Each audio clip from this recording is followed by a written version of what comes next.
정치 권력에 의해서 어려움을 당하고 고난을 당한 사람은 자기가 권력을 잡았을 때 보복하는 경향이 있습니다. 다윗은 사울 왕의 시기와 질투로 많은 고생을 했습니다. 죽을 위기도 여러 번 넘겼습니다. 급기야는 타국에 망명까지 합니다. 그러나 결국은 하나님의 은혜로 고국에 돌아오게 되고 또 왕으로 즉위하게 됩니다. 그리고 하나님의 은혜로 주변 국들을 복속시킵니다. 다윗의 왕국은 이제 안정기에 접어들었다고 볼 수 있습니다. 오늘 본문은 다윗이 사울의 후손을 찾아 은혜를 베푸는 내용입니다. 이 말씀을 통해서 하나님께서 우리에게 주시는 교훈이 무엇입니까? 첫째로 하나님은 긍휼에 풍성하신 분이십니다. 하나님께서 다윗을 높이셨습니다. 그가 어디로 가든지 이기게 하셨습니다. 그래서 다윗은 주변 열국을 복속시켰습니다. 그리고 나라의 조직을 정비하고 정의와 공의로 온 이스라엘을 다스립니다. 그리고 한 일이 바로 본문에 나오는 내용입니다. 사울의 집에 아직도 남은 사람이 있느냐고 묻습니다. 블레셋과의 전쟁에서 사울과 그의 아들들이 죽었습니다. 그리고 사울 가문과 다윗 가문이 대치된 상황에서 아브넬도 죽었고 이스보셋도 죽었습니다. 사울의 가문은 거의 몰락했습니다. 이런 상황에서 묻는 겁니다. 사울의 집에 아직도 남은 사람이 있느냐? 왜 물을까요? 찾아서 보복하려고요? 아닙니다. 이어지는 말을 보면 그의 동기를 알 수 있습니다. 1절 하반절 내가 요나단으로 말미암아 그에게 은총을 베풀리라. 3절 내가 그 사람에게 하나님의 은총을 베풀고자 하노라. 그렇습니다. 다윗은 하나님의 은총을 받은 사람입니다. 그는 하나님의 은총으로 지금까지 지내왔고 또 이스라엘 왕이 되었습니다. 그래서 사울의 남은 후손이 있으면 그에게도 하나님의 은총을 베풀고자 하는 것입니다. 다윗이 사울의 후손을 찾아서 그에게 은총을 베풀지만 그것은 사실 자기가 훌륭한 사람이라서 그러는 것이 아니고 하나님이 자기에게 그런 은총을 베풀었기 때문에 자기는 하나님의 마음으로 섬기는 것뿐이라는 의미가 담겨 있습니다. 힘이 있을 때 교만하고 다른 사람을 괴롭히는 것은 안타까운 일입니다.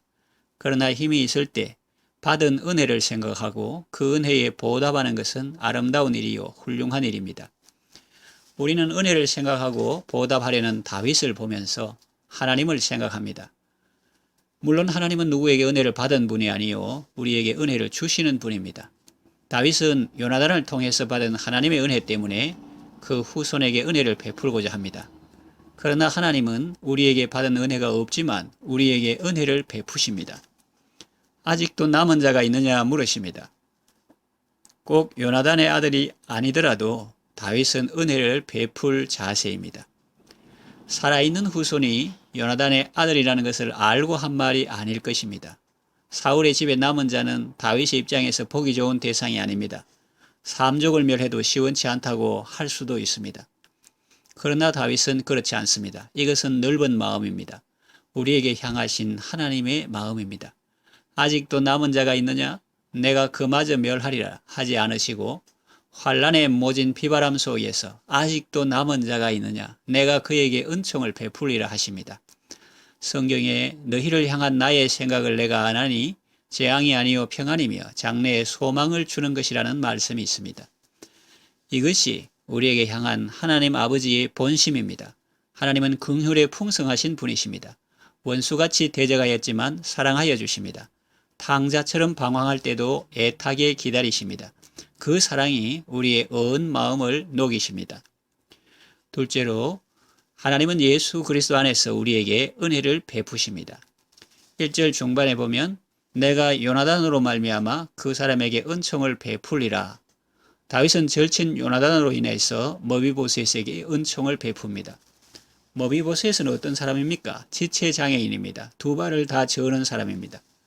사람이 한 발만 절어도 불편한 점이 많은데 두 발을 다 절면 어떻게 얼마나 힘들겠습니까? 그리고 그는 로드발 암멜의 집을 마길의 집에 있습니다. 남의 집에 얹혀서 살고 있는 것 같습니다. 조선시대 무소불위 권세를 휘두르던 사람도 유배가면 멸시받고 맞아 죽기도 하는데 머비보셋은 몰락한 왕족에 불과합니다. 그는 다윗 앞에 엎드려 절할 때 무서워서 떨었던 것 같습니다. 그래서 다윗이 말하죠. 7절 무서워하지 말라.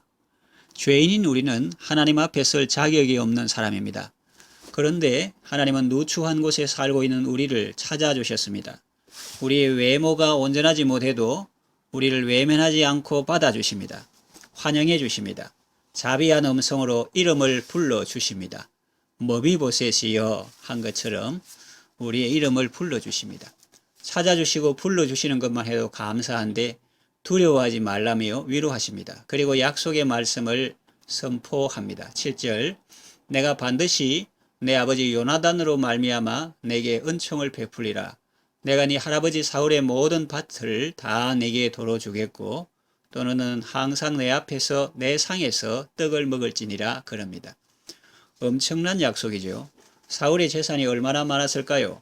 그것을 내가 다 국고에 환수하겠다 하지 않고 다 머비보셋에게 주겠다는 겁니다. 그리고 너는 항상 내 상에서 떡을 먹으라 했으니 완전히 왕의 가족이 된 것이죠. 아들과 다름이 없게 되었습니다. 하나님은 예수 그리스도 안에서 우리에게 놀라운 은혜를 베푸셨습니다. 우리를 찾아주시고 우리의 이름을 불러주시고 위로하시고 약속의 말씀까지 선포해 주셨습니다. 이 중에 어느 하나라도 안 해도 뭐라고 할 사람 아무도 없습니다. 그런데 하나님은 사랑으로 이 모든 일을 행하신 것입니다. 그때 머비보셋의 마음 상태는 어땠을까요? 감격하고 황송했습니다. 8절에 보면 그가 절하며 이르되 이 종이 무엇이기에 왕께서 죽은 개 같은 나를 돌아보시나이까 그랬습니다. 그렇습니다. 예수 믿기 전 우리의 신분이 그랬습니다. 개는 보통 사람들이 안 좋은 것을 말할 때 쓰는 말입니다. 욕을 할 때도 쓰고 사물의 질이 낮거나 낮추어서 부를 때 접두어로 씁니다. 예를 들면 개자식, 개살구, 개고사리, 개소리 이렇게 안 좋은 데 쓰이는 말인데 그 개가 살아있는 것도 아니고 죽어 있으니 그 가치가 오죽하겠습니까? 누구 말하는 겁니까? 예수님 만나기 전 우리 삶의 모습이 그와 같았다는 것입니다. 머나먼 타국에서 재산 탕진하고 게다가 흉년이 들어서 돼지 먹는 주염 열매로 배를 채우고자 했는데 그마저 주는 사람이 없어서 누더기 걸치고 굶주려 죽어가던 탕자의 모습입니다. 이렇게 비천한 처지에 있던 우리를 하나님께서 찾아주시고 불러주셨습니다. 이 사실을 기억하고 늘 감격 속에서 감사하며 살아가시길 바랍니다. 세 번째, 본문을 통해서 하나님께서 우리에게 주시는 교훈은 우리는 예수님 때문에 하나님의 자녀가 되었습니다. 사울의 모든 밭이 다 머비보셋의 밭이 되었습니다. 9절 왕이 사울의 시종 시바를 불러 그에게 이르되 사울과 그의 온 집에 속한 것은 내가 다 네 주인의 아들에게 주었다. 사울의 모든 종들도 다 머비보셋의 종이 되었습니다. 10절 너와 네 아들들과 네 종들은 그를 위하여 밭을 갈고 거두어 네 주인의 아들에게 양식을 대주어 먹게 하라. 시바의 아들 15과 종 20명은 다 머비보셋의 종이 되었습니다. 그리고 머비보셋은 항상 다윗의 상에서 음식을 먹습니다. 그의 아들이 된 것과 마찬가지입니다. 머비보셋은 얼마나 좋았을까요? 우리에게는 더 놀라운 일이 일어났습니다. 우리는 예수님 때문에 하나님의 가족이 되고 예수님 때문에 하나님의 자녀가 되었습니다. 여러분, 하나님 자녀의 권세 아시지요? 하나님이 늘 함께 하시고 인도해 주시고 보호해 주십니다. 기도에 응답해 주시고 후사로 삼으시고 상속하게 하십니다. 이 얼마나 놀라운 일이며 이 얼마나 감사한 일입니까? 나 같은 죄인 살려주신 하나님의 은혜를 늘 기억하고 감사와 기쁨으로 살아가시기를 바랍니다. 이제 말씀을 정리하며 마칩니다. 몰락한 왕가의 후손 머비보셋, 그는 다윗을 만남으로 인생이 바뀌었습니다. 신분도 달라지고 생활도 달라졌습니다. 우리는 하나님을 만남으로 인생이 바뀌었습니다. 하나님은 예수 그리스도로 말미암아 우리에게 은혜를 주셨습니다. 죄악으로 잃어버렸던 것을 은혜로 다시 받았고 날마다 왕의 식탁에서 좋은 음식을 먹게 되었습니다. 하나님의 자녀가 되었습니다. 이 놀라운 사랑과 은혜를 늘 기억하고 감사하는 아름답고 복된 삶을 살아가시기를 바랍니다. 기도합니다. 하나님 아버지, 허물과 죄로 죽을 수밖에 없었던 죄인이었는데 예수 그리스도를 통해서 은혜 받게 하시니 감사합니다. 그 사랑과 은혜를 기억하고 늘 감사하면서 하나님의 자녀답게 살게 해주세요. 예수님의 이름으로 기도합니다. 아멘.